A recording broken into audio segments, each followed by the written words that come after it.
इस संसार में जितनी भी भक्ति की और ज्ञान की और ढेर सारी कथा कहानियों की जो किताबें बनी हैं,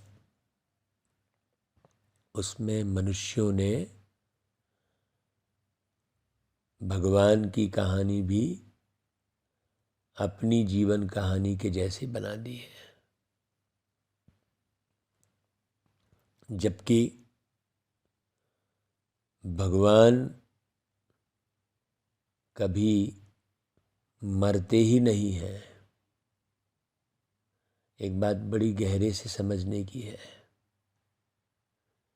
कि जो सदा ही जीवित रहता है कभी मरता ही नहीं, उसकी थोड़ी कोई जीवन कहानी बनेगी। वो तो सदा ही जीवित है, अनंत अखंड। भगवान के लिए कहते हैं सत्य चित आनंद स्वरूप, मतलब वो कभी अचेत होता ही नहीं है, चैतन्य है हमेशा, और हमेशा चैतन्य में है इसलिए हमेशा आनंद में है। मनुष्य तो छोटी छोटी सी बातों में अचेत होता है, चेतना खो देता है। जिंदा रहते भी वो कोमा में चला जाता है। बहुत से मनुष्य हैं ना, और वो अचेत क्यों हो रहा है, कोमा में क्यों जा रहा है, उसके बारे में किसी को मालूम ही नहीं है कि ये जो विषय विकार हैं ये मनुष्यों को अचेत करते हैं, मनुष्यों के हाल बेहाल करते हैं। कहते हैं ना, हाल बेहाल हो गया। ये किसी को नहीं पता है, ना किसी किताब में, किसी शास्त्र में वो ज्ञान है ही नहीं जो प्यारे पिता परमात्मा बताते हैं। आपने बहुत सारी किताबें पढ़ी होंगी, शास्त्र पढ़े होंगे, ग्रंथ पढ़े होंगे, लेकिन ये जो बाबा की वाणी आपको YouTube पर सुनने मिल रही है वो आपको कहीं नहीं मिलेगी। ये बहुत वैल्यूबल है। इसमें जीवन को बहुत बेहतर जीने के लाखों मार्गदर्शन एकदम नए दिए गए हैं, जो स्वयं परमात्मा ने दिए हैं। अनेक जन्म आप मनुष्य आत्माओं के साथ जीते आए हैं, एक जन्म सिर्फ आपको भगवान के साथ जीने का अवसर मिलता है। तो इस अवसर को जो भी मनुष्य आत्मा खो देती है अपने शानो शौकत में पड़े रहने के कारण, अपनी इस जीवन की चिंता में रहने के कारण, बराबर हर एक वस्तु का, हर एक वातावरण का, हर एक व्यवहार का संतुलन न समझने के कारण मनुष्य इस दिशा में कदम बढ़ाता ही नहीं है। बाबा कहते हैं, मीठे बच्चे तुम मर जीवा बने हो, है ना। तो अभी तक जो भी सुना है वो सब भूल जाओ। जो भी सुना है, जो भी आप दुनिया में देख रहे हो, दुनिया की प्रथा देख रहे हो, दुनिया में रहने वाले लोगों के व्यवहार देख रहे हो, दुनिया में रहने वाले लोग जो कर्तव्य कर रहे हैं, वो सब कोई काम के नहीं है। क्यों? क्योंकि सब विषय विकारों के वशीभूत होकर कर्तव्य कर रहे हैं। इसलिए कहते हैं, अरे यार हमको तो फलानी की शादी में जाना ही पड़ेगा, ऐसा बोलते हैं, है ना। माने जाते नहीं है वो। अरे फलाना का जन्मदिन हो रहा है, जाना ही पड़ेगा। अरे वो बड़े ऑफिसर आ रहे हैं, अब वहाँ तो जाना ही पड़ेगा। ऐसे मजबूरी में चल रहे होते हैं। सब एक दूसरे के साथ मजबूरी में मिल रहे होते हैं, है ना। तो बाबा कहते हैं कि बच्चे, किसी का भी किसी से दिल का संबंध है ही नहीं यहाँ पर। सब देह और दौलत का संबंध है। इसलिए तुम अभी जो एक परमपिता परमात्मा बाबा सुनाते हैं वही सुनो, और सिर्फ प्यारे बाबा को याद करो, और किसी को याद ही मत करो। ये समय अब और किसी की तरफ बुद्धि लगाने का है ही नहीं। लेकिन मनुष्य बार बार देह के संबंध, देह के साथ जुड़े पदार्थ, देह के साथ जुड़े पद पोस्ट, देह के साथ जुड़ा नाम, देह के साथ जुड़ा मान सम्मान, ये सब इनके पीछे भाग रहा होता है और मिलता कुछ नहीं है। इसलिए बाबा कहते, बच्चे अभी ये पुरुषार्थ करो। मुख्य पुरुषार्थ कौन सा? तुम ही संग बैठूं, तुम ही संग खाऊं, ऐसा ऐसा अनुभव करो। उसमें कोई भी साकार सहारे की आवश्यकता नहीं है। अगर आप साकार सहारा ले रहे हैं तो उसमें ही बुद्धि लटकी रहेगी। जैसे भगवान को याद करने के लिए लोग कोई ना कोई मूर्ति बना लेते हैं और उसे भगवान समझने लगते हैं। अब उस मूर्ति को किसी ने तोड़ दिया, कुछ गड़बड़ कर दिया, तो दे लड़ाई झगड़ा शुरू हो जाता है। भगवान से कहाँ संबंध? भगवान तो शांति का सागर है। तुम आकारणे लड़ रहे हो। वैसे ही है। अब कोई मूर्ति न बनाकर एक हॉल बना लेता है, खाली स्थान बना लेता है, वहां जाके भगवान को याद करता है, वो भी स्थान के बंधन में बन गया। नहीं, परमात्मा की याद अदृश्य होती है, उसमें कोई भी सहारे की आवश्यकता नहीं है।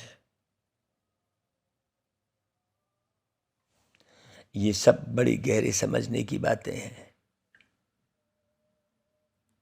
सद्गति दाता बाबा बच्चों की सद्गति के लिए कौन सी शिक्षा देते हैं?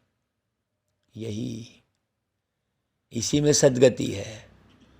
जब आप कोई साकार सहारा बिल्कुल ना ढूंढे, अपनी देह का भी भान ना हो। ये बातें कहीं किसी शास्त्र में नहीं है कि वास्तव में पुरुषार्थ क्या है। कुछ का कुछ पुरुषार्थ कर रहे होते हैं लोग। हमको तो जब बाबा के ज्ञान की बारीकियां जब समझ में आई तो हमें लगा कि बाप रे, हम कितने मूर्ख थे। और मूर्खता के कारण भटक रहे थे। हम स्वयं को धिक्कारते हैं, लेकिन अपनी मूर्खता कब समझ में आती है? जब बाबा के ज्ञान को सुनते हैं, पढ़ते हैं, समझते हैं, धारण करते हैं और रियलाइज करते हैं। रियलाइज करना यानी आत्मसात करना। तो बाबा कहते, बच्चे सद्गति में जाने के लिए अशरीरी बन बाप और चक्र को याद करो। मूल बात है ना? योग से तुम एवर हेल्दी, निरोगी बन जाएंगे, है ना भाई? यहाँ पर शारीरिक रोग की बात नहीं है ना। आगे जो तुम्हें शरीर मिलेगा ना भाई,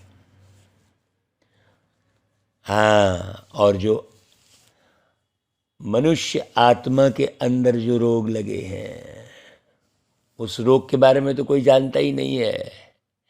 सब बाहरी रोगों का इलाज करते रहते हैं। हम इसका अनुभव बड़ा गहरा सुनाएंगे तो आपको ताजुब लगेगा। हम अपनी स्वयं के इस शरीर को जन्म देने वाली जो माता थी, उनको हम वेंटिलेटर से निकाल के बाहर लाए। डॉक्टर कह रहे थे कि हम ये वेंटिलेटर निकाल रहे हैं और इनकी सांस उखड़ रही है। हमने कहा कुछ नहीं होगा, निकाल दो आप। क्यों? क्योंकि रोग का पता अच्छे से हमें लगा था। ये बिल्कुल प्रैक्टिकल अपने जीवन का अनुभव हम सुना रहे हैं आपको। तो रोगी कौन बना है, ये भी समझने की बात है। हाँ, इसीलिए इस दुनिया में हॉस्पिटल की संख्या बढ़ती जा रही है, लेकिन रोग समाप्त नहीं हो रहे, बल्कि रोग और भी बढ़ रहे हैं। नए नए रोग उत्पन्न हो रहे हैं, क्योंकि एक्यूरेट ज्ञान तो केवल ज्ञान के सागर परमपिता परमात्मा ही बता सकते हैं। तो बाबा कहते हैं कि योग से तुम एवर हेल्दी, निरोगी बन जाएंगे। फिर तुम्हें कोई भी कर्म कूटने नहीं पड़ेंगे। अरे मुझे ये काम करना पड़ेगा, करना पड़ता है। अब देखो, जब से बाबा का ज्ञान सुन रहे हैं, तब से कोई भी कर्म बोझा के रूप में महसूस नहीं हो रहा है। सोचो, नहीं तो पहले क्या होता था, हमने ये किया, हमने वो किया और थक गए, ऐसा। अभी तो कुछ महसूस ही नहीं होता कि हम कोई कर्म भी कर रहे हैं। बाबा ने क्या स्थिति बना दी, सोचो। पढ़ा पढ़ा के, संग में रह के प्यारे बाबा रहे, कोई इस अनुभव को समझ पाएगा। आज तो सारे दिन कर्म करने के बाद भी महसूस नहीं होता कि हमने कोई कर्म किया है। नहीं तो छोटे छोटे से कर्म करके लोग कितनी गाथा गाते रहते हैं। थोड़ी सी प्राप्तियों को कितना ढिंडोरा पीटते रहते हैं। बाबा के साथ जुड़ने के बाद तो यहाँ तो प्राप्तियों का अंबार लगा है। सोचना बहुत अच्छे से, लेकिन क्या होता है, सोचता वही है जिनके तकदीर में स्वर्ग है। श्रेष्ठ जो सोचेगा, जो स्वयं की तरफ निहारेगा कि मैं कितना निरोगी बना हूँ। मैं और मेरा शरीर, दोनों में अंतर है ना भाई।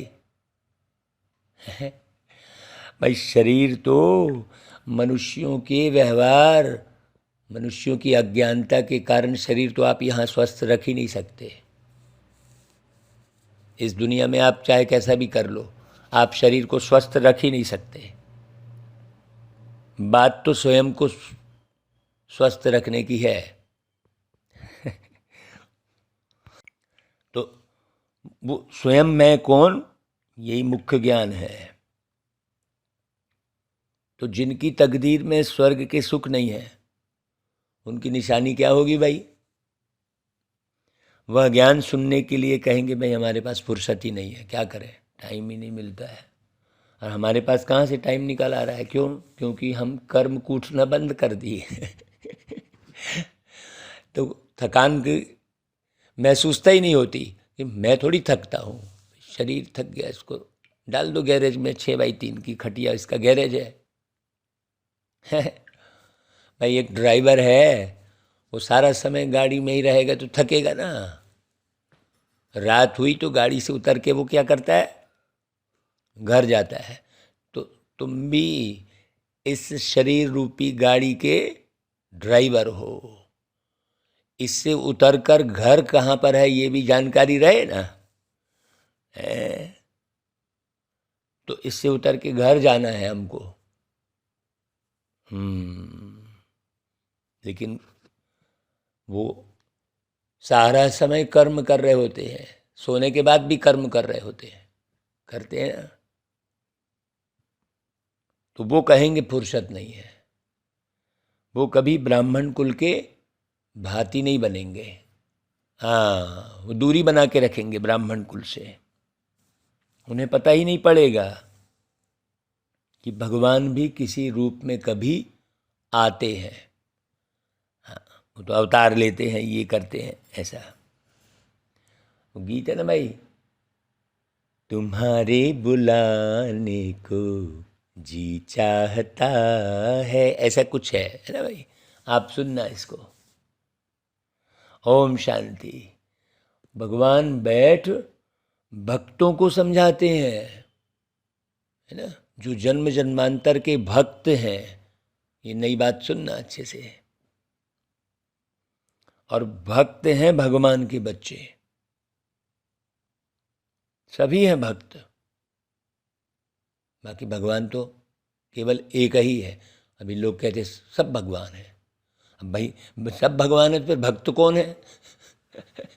और भक्ति किसकी कर रहे हैं? देखो, एक तरफ तो भक्ति कर रहे हैं, हम भक्त हैं कह रहे हैं, और दूसरी तरफ सब भगवान है कह दे रहे हैं। तो फिर भक्ति किसकी, फिर याद किसको कर रहे हैं आप? सोचने की बात है। तो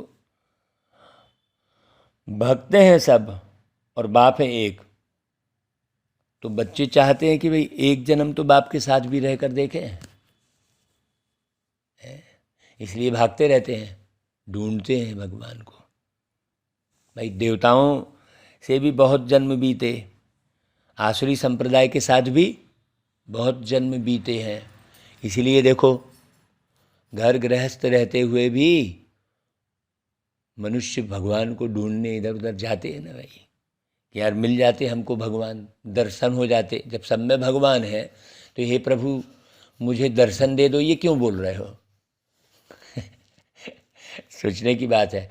माने मनुष्यों को कुछ पता ही नहीं है। एक तरफ कुछ बोलेंगे, करेंगे कुछ, बोलेंगे कुछ, गाएंगे कुछ, सुनेंगे कुछ, समझेंगे कुछ, कोई और छोर ही नहीं है, अता ही पता नहीं है कुछ भी है। तो भक्तों का दिल होता है कि एक जन्म तो भगवान के बनकर भगवान के साथ रहकर देखें।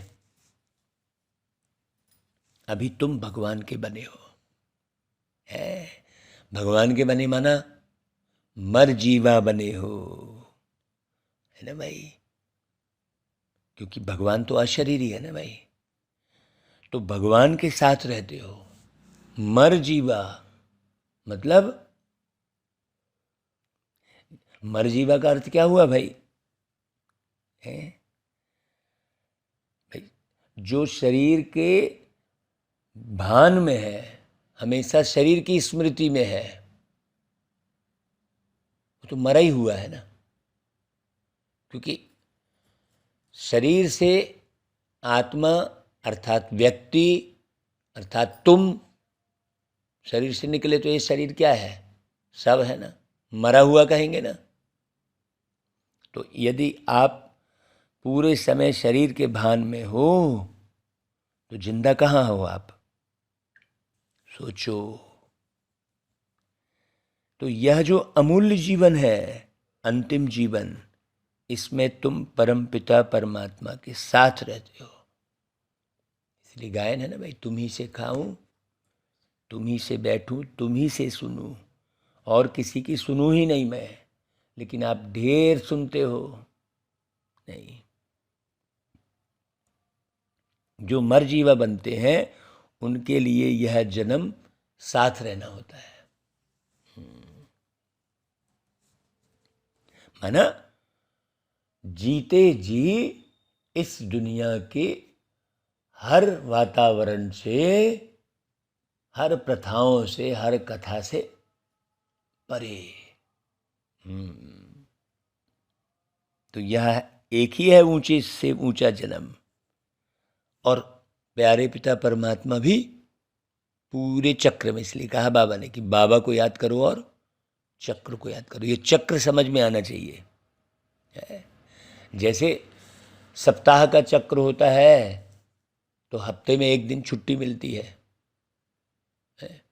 उसे संडे कहते हैं। चलो संडे मनाएंगे, तो संडे मनाएंगे मतलब छुट्टी मनाते हैं, तो खुशी मतलब छुट्टी, हर बात की छुट्टी। तो संडे मनाएंगे कहते हैं ना भाई। अब है वैसे ही ये पूरे बेहद का चक्र है ना भाई। सप्ताह के चक्र को समझते, जैसे पूरे वर्ष भर के चक्र में दिसंबर के महीने में चलो घूमने जाएंगे कहते हैं, क्यों साल भर तो काम किए हैं, ऐसा कहते हैं ना भाई। वैसे ही ये बेहद के चक्र को समझता, अभी सब छुट्टी करने का समय है ना भाई। तो एक बार ही आते हैं बाबा, फिर कभी आ ही नहीं सकेंगे। एक ही बार आकर बच्चों की सर्व मनोकामनाएं पूर्ण कर लेते हैं बाबा। भक्ति मार्ग में तो मांगते बहुत है, अभी जरा भी मांगने का है ही नहीं, रह ही नहीं गया है ना, कि अब कुछ चाहिए। ऐसा लगता है कि अरे अब कुछ चाहिए ही नहीं, ऐसा लगता है। क्या चाहिए, बस जिंदगी चल रही है बहुत बढ़िया मजे से। तो भक्ति मार्ग में तो ढेर मांगते हैं, साधु संत महात्मा देवी देवताएं आदि से आधा कल्प मांगते रहते हैं। जो मिला जिससे मिला मांगते ही रहते हैं, बस सब एक दूसरे से मांग ही रहे हैं। जब जोड़े बनते हैं तो मांग भरने क्या एक रस्म होती है, लेकिन मांग किसी की भर ही नहीं रही है। मांग हमेशा डिमांड बिल्कुल है, इच्छे है, जबकि वो रस्म क्या है, हाँ भाई चलो अब जोड़े बन गए ना, अब मांग पूरी हो गई। लेकिन समझते कुछ है ही नहीं लोग, मांगते ही रहते हैं। और दूसरा क्या करते हैं, जप तप दान पुण्य आदि भी जन्म बाई जन्म करते ही आए हैं। कितने शास्त्र पढ़ते हैं, तो अनेक शास्त्र मैगजीन आदि बनाते, थकते ही नहीं। समझते हैं इनसे ही भगवान मिलेंगे। परंतु अब प्यारे पिता परमात्मा बाप सबके मालिक वो कहते हैं, खुद कहते हैं, ये बच्चे तुम जन्म जन्मांतर जो कुछ पढ़े हो और अब यह जो कुछ शास्त्र आदि पढ़ते हो, इनसे कोई मेरी प्राप्ति नहीं होगी। स्पष्ट कह रहे हैं। बहुत किताब आदि है सब धर्म में। अभी क्रिश्चियन लोग भी देखो कितना सीखते हैं, अनेक भाषाओं में बहुत कुछ लिखते ही रहते हैं और मनुष्य पढ़ते ही रहते हैं। अब बाप कहते हैं जो कुछ पढ़े हो वह सब भूल जाओ, कोई मतलब का नहीं है, और बुद्धि से पूरे सबको मार दो। बाबा कहते हैं जो भी पढ़े हो। बहुत किताब पढ़ते हैं, किताबों में है फलाना भगवान है, फलाना अवतार है। अब बाबा कहते हैं मैं खुद आता हूँ, तो जो मेरे बनते हैं उनको मैं कहता हूँ कि इन सबको भूल जाओ, है ना भाई। अगर नहीं बने हैं फिर उनको तो कह ही नहीं रहे, बात ही नहीं कर रहे बाबा उनसे। तो सारी दुनिया की और तुम्हारी बुद्धि में जो बात नहीं थी वह अब मैं तुमको सुनाता हूँ, ये बाबा कह रहे हैं। अब तुम बच्चे समझते हो बरोबर, बाबा जो समझाते हैं वह कोई शास्त्र आदि में है ही नहीं। सुनेंगे तब तो पता लगेगा भाई कि बाबा बहुत गुह्य और रमणीक बातें समझाते हैं, बड़ी रमणीक। ड्रामा के आदि मध्य अंत रचता और रचना का सारा समाचार तुमको सुनाते हैं। तो ये समाचार सुनकर तुम सम आचरण बना पाओगे। बाकी दुनिया में समाचार है ही नहीं और उसको समाचार बोलते हैं। भाई बातें ऐसी हो जिससे व्यक्ति का समान आचरण तैयार हो। समाचार, सम आचरण, सम आचार माने व्यवहार है ना भाई। देखो तो बाबा कैसा समाचार सुनाते हैं। बाबा कहते चलो तुम जास्ती नहीं सुन सकते हो तो 2 अक्षर ही याद कर लो, समझ लो अच्छे से। मन मना भाव, मध्याजी भाव, मतलब मन के अंदर चलने वाले विचारों को ही समझ लो है। और मध्याजी भाव माने आदि मध्य अंत को हल्का सा समझ लो भाई कि ऐसा है। यह अक्षर तो भक्ति मार्ग की गीता के हैं, परंतु बाबा इन शब्दों का अर्थ बड़े गहरे से अच्छी रीति समझाते हैं। भगवान ने तो सहज राजयोग सिखाया है। कहते हैं मुझ बाबा को याद करो अच्छी रीति समझ के। भक्ति में भी बहुत याद करते थे, गाते भी है ना, दुख में सिमरन सब करे, सुख में करे न कोई। लेकिन ये समझते थोड़ी है कुछ भी कि दुख कब और सुख कब। वो तो सुख और दुख दोनों जोड़ा कह रहे थे। जोड़ा कैसे रहेगा भाई, जब सुख रहेगा तब दुख तो होगा ही नहीं। सुख के साथ दुख भी जुड़ा है तो फिर आनंद किसका जोड़ा है ही नहीं। तब तो ये बना है ना भाई, जोड़ा होता तो। हम कहते हैं ना भाई, आगे सुख तो पीछे दुख है, ऐसा कहते हैं। कभी सुख तो कभी दुख है, कभी सुख तो कभी दुख है। एक साथ सुख है या दुख है ऐसा कहाँ गीत है ना भाई। यदि एक साथ होता तो दुख में सुमिरन सब करे, सुख में करे ना कोई, कैसे बोलते है ना भाई। बहुत अच्छे से समझना है। तो जरूर सतयुग त्रेता में सुख की दुनिया है, तो वहाँ याद नहीं करेंगे, वो समय ही अलग है। अब माया क्या कर रही है, अब माया के राज्य में दुख होता है, तब फिर भगवान को याद करना होता है। और फिर सतयुग में अथाह सुख भी याद आता है। तो उस सुख की दुनिया में वही थे जिन्होंने परमात्मा से, प्यारे पिता, परम पिता, पारलौकिक पिता से, बाप से संगम युग पर राजयोग और ज्ञान अच्छी रीति सीखा था।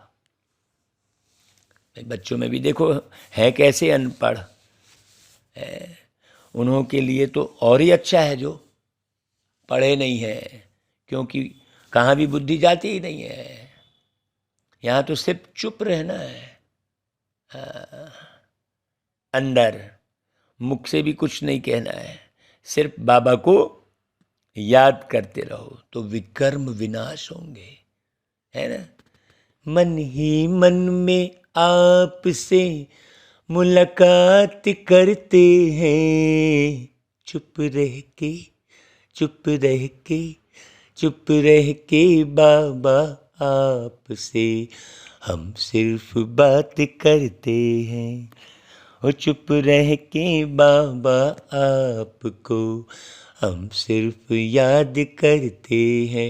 मैंने अंदर अंदर केवल बाबा से ही बातें चल रही है। मन ही मन में मुलाकात करते हैं, बाबा से बातें करते अंदर अंदर, मुख की चुप्पी है। तो ऐसे करो। बाबा कहते हैं फिर मैं तुम्हें साथ ले जाऊंगा, याद रहेगी तब तो आप साथ जाओगे, याद ही नहीं रहेगी तो बाबा के साथ कहाँ जाओगे। यह बातें कुछ न कुछ गीता में है।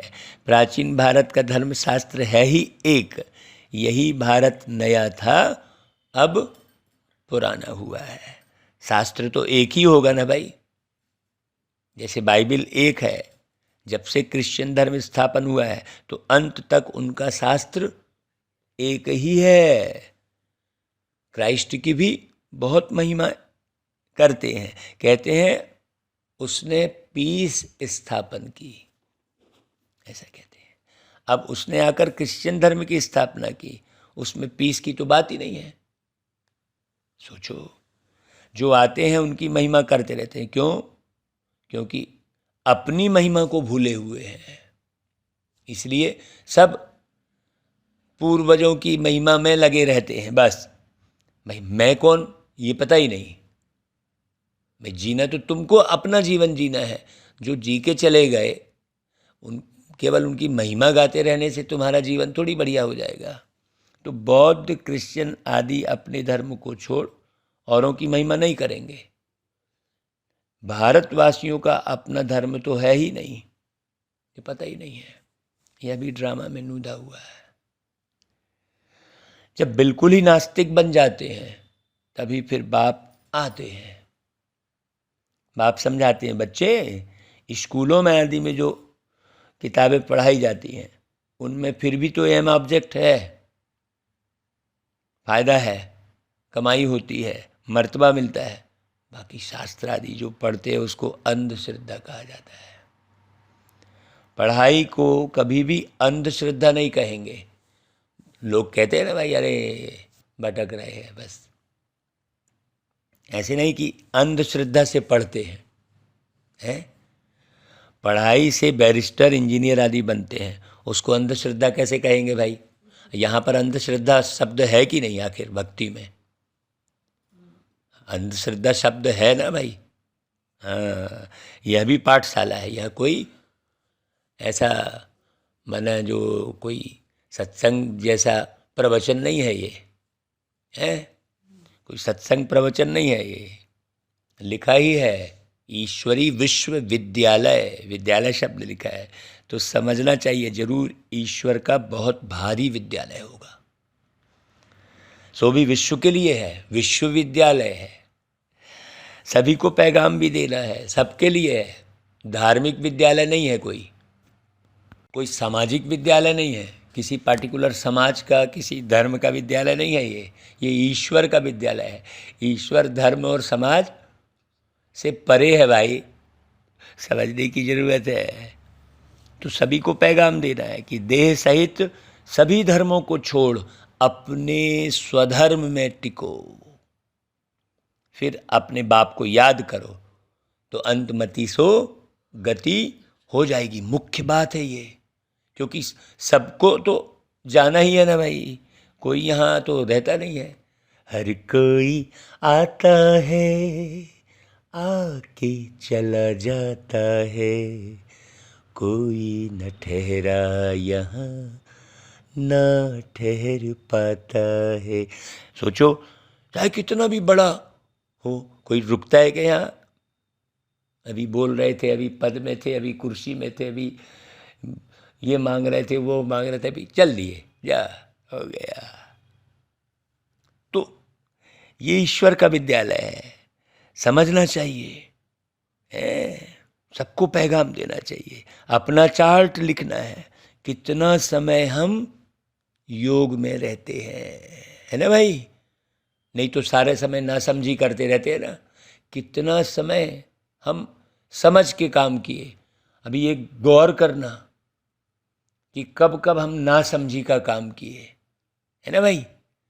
समझदारी से काम करना, उसे ही कहेंगे योग, क्योंकि कर्म तो करना ही है, ये तो कर्म क्षेत्र है ना।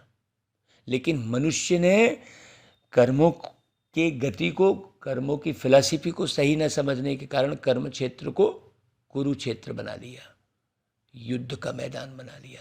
हर व्यक्ति बस लड़ रहा है, कोई परिस्थितियों से लड़ रहा है, कोई रिश्तों से लड़ रहा है? सोचो, कोई अपनी जिंदगी से लड़ रहा है, कोई मौत से लड़ रहा है। कहते हैं ना, मौत से लड़ रहे हैं। मौत से क्या लड़ना भाई? मौत से कोई लड़ाई होती है क्या? सोचो, कोई रोगों से लड़ रहा है।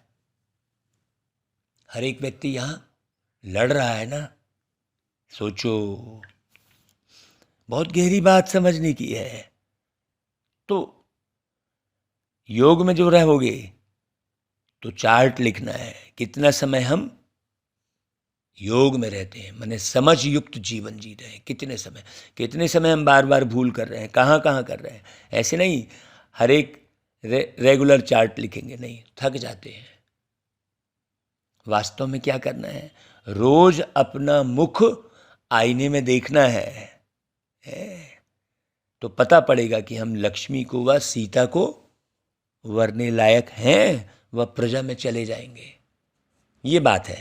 देखो, पुरुषार्थ तीव्र कराने के लिए चार्ट लिखने को कहा जाता है, ताकि भाई आप अलबेले ना हो, आलस्य में न रहें। पुरुषार्थ देखो कितना गहरा है। और देख भी सकते हैं कि हमने कितना समय शिव बाबा को याद किया। शिव बाबा अर्थात एक्यूरेट, परफेक्ट, है ना भाई। हाँ, सारी दिनचर्या सामने आ जाती है। जैसे छोटेपन से लेकर सारी आयु की जीवन याद रहती है ना भाई। तो क्या एक दिन का याद नहीं पड़ेगा? सोचो भाई, जब सारे जीवन कहानी आपको याद रहती है तो क्या एक दिन का याद नहीं पड़ेगा कि भाई आपने कितना समय बाबा के समान होकर जीवन जिया, बाप समान प्यार के सागर होकर जीवन जिया, शांति के सागर, आनंद के सागर। हाँ, ये गहरी बात समझना। कितना समय,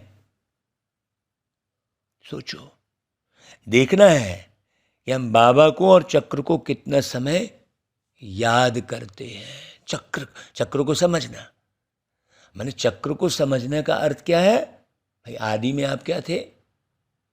देवत्व गुण थे आपके अंदर, देने के भाव, मांगने के भाव थे ही नहीं, हमेशा देने के भाव। जो आया उसे देव, बस देव माने जो आया उसको देव है। सोचो, तो देखना है। ऐसी प्रैक्टिस करने से फिर रुद्रमाला में पिरोने के लिए दौड़ी जल्द पहनेंगे। यहाँ पर बड़ी समझने की बात है ना, कैसा पुरुषार्थ करना है। ऐसे थोड़ी कि सतयुग, त्रेता, द्वापर, कलयुग चक्र को देखते बैठना है। हाँ, सतयुग मैंने चक्र घुमाना है का मतलब क्या? हमेशा सत्य स्वरूप में स्थित रहना, अपने आत्म भाव में। मूल बात है ना भाई। समझना है कहाँ कहाँ हम द्वापर युग में चले गए, मैंने दो राहें में भटक गए। रोज समझना है ना। ऐसी प्रैक्टिस करना है। यह है योग की यात्रा, जिसको और कोई जानते ही नहीं तो सिखा कैसे सकते हैं? तो बाबा ही सिखा रहे हैं। इसमें भी कई कुछ का कुछ कर रहे होते हैं। मुरली रिपीट पढ़ लिए, इससे थोड़ी कुछ हो जाएगा। आप अपनी ओर निहारना। मुखड़ा देख ले प्राणी जरा दर्पण में। तो कौन से दर्पण में कौन सा चेहरा देखने की बात कही है बाबा ने? ये समझने की बात है। तुम जानते हो कि अब बाबा के पास लौटना है। बाबा के पास लौटना है का अर्थ क्या हुआ? सोचो, है बाबा के समान बनना है, उसको कहेंगे लौटना। वो कहते हैं ना, लौट के आ, लौट के आ लौट के आजा मेरी मीत, तुझे मेरे गीत बुलाते हैं। है ना भाई। वो बहुत गहरे समझने वाला गीत है। बड़ी कमाल की बात है कि बचपन से हम ऐसे ही गीत सुन रहे थे। ये तो अर्थ अभी समझ में आ रहा है, गहरे अर्थ में अभी टिक रहे हैं, अभी आनंद ज़्यादा आ रहा है। ज़्यादा क्या, सदा ही आनंद में समा जा रहे हैं कोई भी गीत सुन रहे हैं तो, क्योंकि वो पूरे अर्थ में है। सोचो, मेरा सुना पड़ा रे संगीत। सोचो क्या अर्थ है, कितना गहरा अर्थ है। तुझे मेरे गीत बुलाते हैं, आ लौट के आजा मेरे मीत। है ना, मीत, मीत का अर्थ कितना गहरा है सोचो। तो बाबा का वर्षा है ही राजाई, इसलिए इस पर नाम पड़ा है क्या, राजयोग। हाँ, सोचो तुम सब राज ऋषि हो, वह है हठ योग ऋषि, तो वह भी पवित्र रहते हैं भाई। राजाई में तो राजा रानी प्रजा सब चाहिए ना भाई। सन्यासियों में तो राजा रानी हो नहीं सकते ना। तो उन्हों का है हद का वैराग्य और तुम्हारा है बेहद का वैराग्य। वह घर बार छोड़ फिर भी इस विकारी दुनिया में ही रहते हैं, है ना भाई। विकारी दुनिया में ही रहते हैं का अर्थ कितना गहरा है सोचो। तुम्हारे लिए तो इस दुनिया के बाद फिर है स्वर्ग, देवी बगीचा। हाँ, तो वही याद पड़ेगा। अब ये जो मुरली चल रही है बाबा की, ये गहरे अर्थ में कौन स्थित हो सकता है, जो गहरे अर्थ में स्थित होगा, अर्थात जो एकदम एक्यूरेट योग में होगा, वही मुरली को अच्छी रीति समझेगा। तो यह बात तुम बच्चे ही बुद्धि में रख सकते हो। बहुत हैं जो चार्ट लिख भी नहीं सकते, चलते चलते थक पड़ते हैं। चार्ट लिखने का अर्थ भी बड़ा गहरा है। बाबा कहते हैं बच्चे अपने पास नोट करो कि कितना समय मोस्ट बिलवेड बाबा को याद किया। जिस बाप की याद से ही वर्षा लेना है, जब राजाई का वर्षा लेना है तो प्रजा भी बनानी है ना भाई। सोचो, अब हम देख रहे होते हैं कि भाई सीढ़ी से नीचे उतर रहे हैं तो बाबा ही याद आ रहे हैं। फर्स्ट फ्लोर में जा रहे हैं, सेकंड फ्लोर में जा रहे हैं, मैंने बाबा ही याद आ रहे हैं। किसी भी कार्य से जा रहे हैं तो कार्य अपनी तरफ हो रहा है ऐसा लगता है, हुआ पड़ा ऐसा लगता है। कहीं भी किसी भी दुकान में गए, अच्छा वो सामान देने में थोड़ा दूसरे को सामान दे रहा है, बाबा ही याद आ रहे हैं। हाँ भाई ठीक है चलो, मैंने ऐसा भाई ट्रैफिक में खड़े हैं, रेड सिग्नल है, अंदर बाबा ही याद आ रहे हैं। मैंने वो बाबा ही के गीत बज रहे हैं अंदर में, अनहद नाद जिसे कहते हैं। अब कोई बाबा का साथी बाबा को जानने मानने वाला मिल जाता है तो वो स्वर आवाज में फिर आ जाता है, नहीं तो बाकी अंदर ही स्वर फूटते रहते हैं। ये स्थिति कैसे बताए भाई, है सोचो। तो जिस बाप की याद से ही वर्षा लेना है, सोचो बाबा स्वर्ग के रचयिता है तो उनसे क्यों नहीं स्वर्ग का वर्षा मिलना चाहिए भाई। बहुत है जिनको स्वर्ग का वर्षा मिलता है, बाकी को शांति मिलती है। बाप सभी को कहते बच्चे देह सहित देह के सभी संबंधों को भूलो, एक्यूरेट रहो बिल्कुल।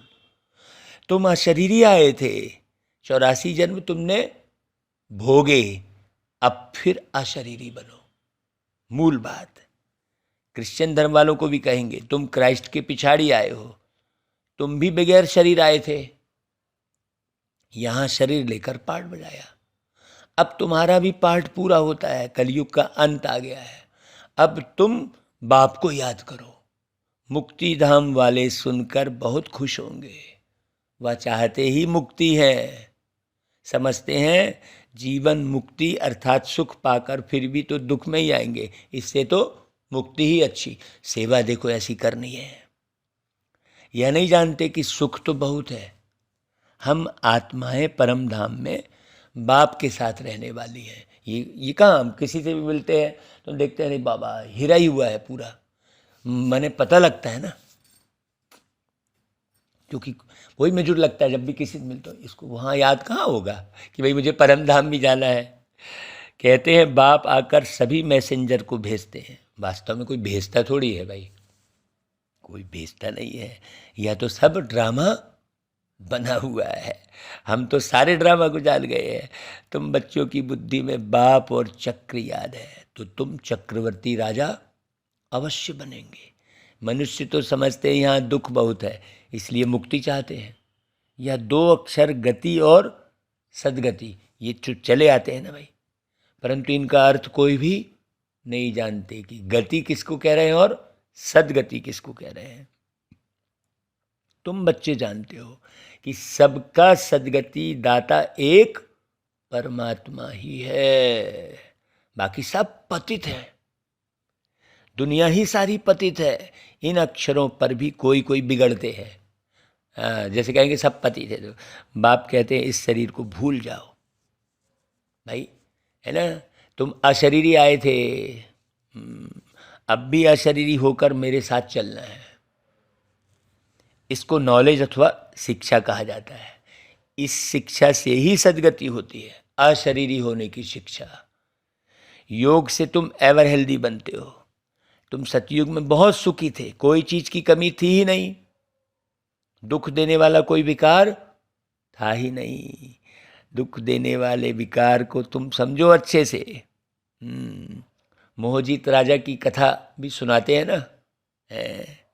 बाबा कहते हैं मैं तुमको ऐसे कर्म सिखाता हूँ जो तुमको कभी कर्म कूटने ही नहीं पड़ेंगे। जो उदाहरण दिया ना भाई, अभी कहते हैं भाई जाना पड़ेगा, अरे बताओ फलाने के बर्थडे में, तो ये कर्म कूटना हुआ कि नहीं हुआ? वहाँ ऐसी ठंडी भी नहीं होगी है।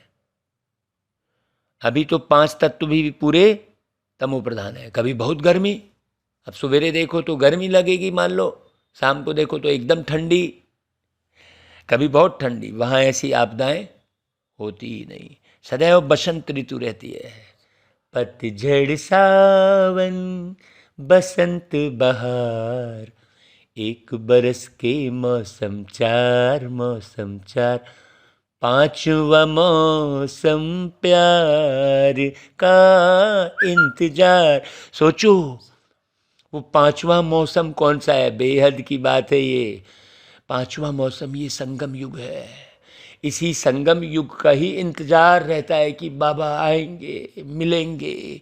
हे भगवान कहाँ हो, कब मिलोगे, ऐसा पुकारते थे। अभी तो बाबा आए, मिल रहे हैं। ये जो पांचवा मौसम है ये प्यार का मौसम है। तो सोचो, नेचर सतो प्रधान है, अभी तो नेचर भी तमो प्रधान है। नेचर मतलब स्वभाव, नेचर मतलब प्रकृति। कितना गहरा कनेक्शन है आपके स्वभाव का पूरी प्रकृति के साथ, कितना गहरा कनेक्शन है सोचो। तो अच्छे आदमी कैसे हो सकते हैं सोचो। इतने बड़े बड़े भारत के मालिक सन्यासियों के पीछे क्यों फिरते रहते हैं सोचो। यदि उन्हें सुख है तो फिर सन्यासियों के पीछे क्यों भागते हैं? उनके पास बच्चियां जाती हैं तो कहते हैं फुर्सत नहीं है। इससे समझ सकते हैं कि इनकी तकदीर में स्वर्ग के सुख नहीं है। ब्राह्मण कुल के भांति बनते ही नहीं। इनको पता ही नहीं कि भगवान कैसे और कब और कहाँ आते हैं। शिव जयंती मनाते हैं, परंतु शिव को सभी भगवान नहीं समझते, कुछ का कुछ समझते हैं। अगर उनको परमपिता परमात्मा समझते तो शिव जयंती के दिन हॉलीडे मनाते हैं। बाप कहते हैं मेरा जन्म भी भारत में ही होता है, मंदिर भी यहाँ ही है, जरूर किसी शरीर में प्रवेश किए होंगे ना भाई। दिखाते हैं दक्ष प्रजापति ने यज्ञ रचा, तो क्या उसमें आया होगा? ऐसे भी नहीं कहते श्री कृष्ण तो होता ही है सतयुग में है। बाप कहते हैं मुझे ब्रह्मा मुख द्वारा ब्राह्मण वंशावली रचनी है। कोई को भी यह समझा सकते हो। बाबा कितना सहज समझाते हैं, सिर्फ याद करो। परंतु माया इतनी प्रबल है जो याद करने नहीं देती। आधा कल्प की दुश्मन है, इस दुश्मन पर ही तुम्हें जीत पानी है, 5 विकारों पर। भक्ति मार्ग में मनुष्य ठंडी में स्नान करने जाते हैं, कितने धक्के खाते हैं, दुख सहन करते हैं। यहाँ तो है पाठशाला, पढ़ना है, इसमें धक्के खाने की तो कोई बात ही नहीं है। हाँ, पाठशाला में ब्लाइंड फेथ की तो बात ही नहीं है। मनुष्य तो बहुत ब्लाइंड फेथ में फंसे हुए हैं। कितने गुरुवादी करते हैं, परंतु मनुष्य तो कभी मनुष्य की सदगति कर ही नहीं सकते ना भाई। वो गुरु भी तो आखिर मनुष्य ही है, विषय विकार से पैदा हुआ है। जो भी मनुष्यों को गुरु बनाते हैं वह ब्लाइंड फेथ ही हुआ ना। आजकल छोटे बच्चों को भी गुरु कराते हैं, नहीं तो कायदा है वानप्रस्थ में गुरु करने का। क्यों? अभी तो मौत का कोई ठिकाना नहीं है, इसलिए बच्चों को भी करा देते हैं। एक प्रथा जैसी बन गई है गुरु करना। अच्छा भाई, बाबा फिर याद प्यार देते हैं, गुड मॉर्निंग करते हैं, नमस्ते करते हैं बाबा। हम बच्चे भी बाबा को सारा दिन याद करें अच्छी रीति समझ के। अच्छा भाई, सार जो धारण करना है तीव्र पुरुषार्थ के लिए, याद का चार्ट जरूर रखना है। रोज आईने में अपना मुंह देखना है। हाँ, आईना कौन सा है? ये मुरली ही आईना है। चेक करना है हम मोस्ट बिलवेड बाप को कितना समय याद करते हैं। बाबा की याद में खुशी मिल रही है कि जमाने भर के रिश्ते नातों की याद में खुशी मिल रही है, ये चेक करना। हाँ, खुशी कहाँ मिल रही है? बाबा की याद में जो खुश रहेगा वो सब जगह खुश रहेगा। हाँ, उसको फिर खुशी के लिए कोई किसी रिश्ते नाते की, किसी वस्तु की, कोई मान सम्मान की आवश्यकता ही नहीं है। यहाँ कोई धन मिला तब खुशी हुई, मान सम्मान मिला तब खुशी हुई, कोई इच्छा पूर्ति हुई तब खुशी हुई है ना भाई। कोई अपना मिल गया तो माने अपना मतलब कोई ना कोई पराया भी है ना भाई। बड़ी गहरी बात है। बाबा कहता है देखो, जो कुछ पढ़ा है वह भी भूल जाओ, चुप रहो, मुख से भी कुछ कहना नहीं है। बाप की याद से भी कर्म विनाश करने हैं। ये मुख से भी कुछ कहना नहीं है का अर्थ बड़ा गहरा है अंदर की बातें हैं ये। बाकी तो भाई आपको ज्ञान सुनाने के लिए, कार्य व्यवहार में आने के लिए मुख से तो बोलना ही पड़ेगा। बाबा मुख से कुछ कहना नहीं है का बड़ा गहरा अर्थ है ना। अच्छा भाई, वरदान हर बात में मुख से व मन से बाबा बाबा कह मैंपन को समाप्त करने वाले सफलता मूर्त भाव। देखो वरदान क्या है, हर बात में मुख से व मन से बाबा। आप अनेक आत्माओं के उमंग उत्साह को बढ़ाने के निमित्त बच्चे, कभी भी मैंपन में नहीं आना। मैंने किया नहीं, बाबा ने निमित्त बनाया। मैं के बजाय मेरा बाबा। मैंने किया, मैंने कहा या नहीं, बाबा ने कराया, बाबा ने किया तो सफलता मूर्त बन जाएंगे। जितना आपके मुख से बाबा बाबा निकलेगा उतना अनेकों को बाबा का बना सकेंगे। सबके मुख से यही निकले कि इनकी तात और बात में बस बाबा ही है। हाँ, तात लगी है कहते ना, तंत जुड़ी है कहते हैं, रग जुड़ी है। हाँ, उसको कहेंगे बाबा की याद। अच्छा भाई, स्लोगन, संगम युग पर अपने तन मन धन को सफल करना और सर्व खजानों को बढ़ाना ही समझदारी है। हाँ, सर्व खजाने में मुख्य खजाना है ज्ञान का, याद का, समय का, संकल्पों का। कितने खजाने पढ़ना मुरली आप अच्छे से। अव्यक्त वाणियों में बाबा ने एक एक खजानों का बहुत विस्तार से वर्णन किया है ना भाई। सफल कर लो सांसें अपनी, परम पिता को याद कर। अच्छा भाई, ओम शांति।